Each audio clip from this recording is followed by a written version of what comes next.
Pochádzam z takého typického slovenského konzervatívneho prostredia, ktoré je plné tradičných predsudkov, a tak som si musel názory na niektoré moderné otázky utvárať racionálnou argumentáciou a poznaním, predovšetkým poznaním. Ja sa priznám, že ja som mal kedysi v detstve, v puberte, pred nejakými rokmi predsudky aj voči Rómom, aj voči Maďarom dokonca, aj voči homosexuálom. A to, čo mi tie predsudky pomohlo odstrániť, bolo jednoznačne poznanie.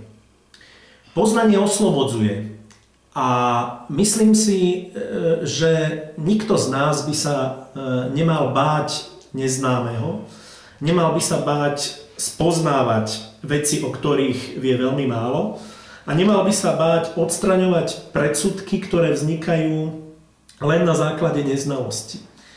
Ja som vlastne predsudky voči homosexuálom mal dovtedy, kým som sa s nejakými skutočne nestretol. My vlastne nemáme právo nejako posudzovať život akejkoľvek skupiny, ak tá skupina sa správa zodpovedne, slušne a nerobí nikomu zlé.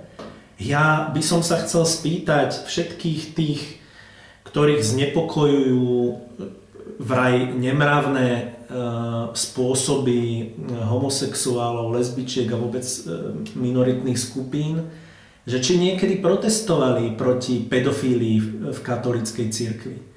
Prečo ich neznepokuje to? Prečo neorganizovali protesty proti pedofílii v katolíckej cirkvi? Pretože tí ľudia ubližujú. Homosexuáli neubližujú nikomu.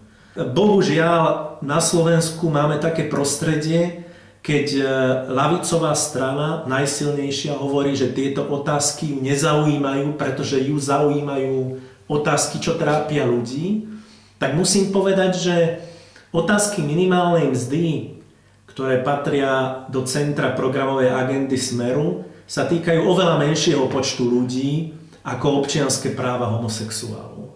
A že ak ľavicové strany tak zdôrazňujú rovnosť, občiansku rovnosť, ja s nimi súhlasím, tak potom tie sexuálne menšiny musia mať rovnaké práva ako všetci ostatní ľudia. Dovtedy nemáme právo nazývať sa právnym štátom.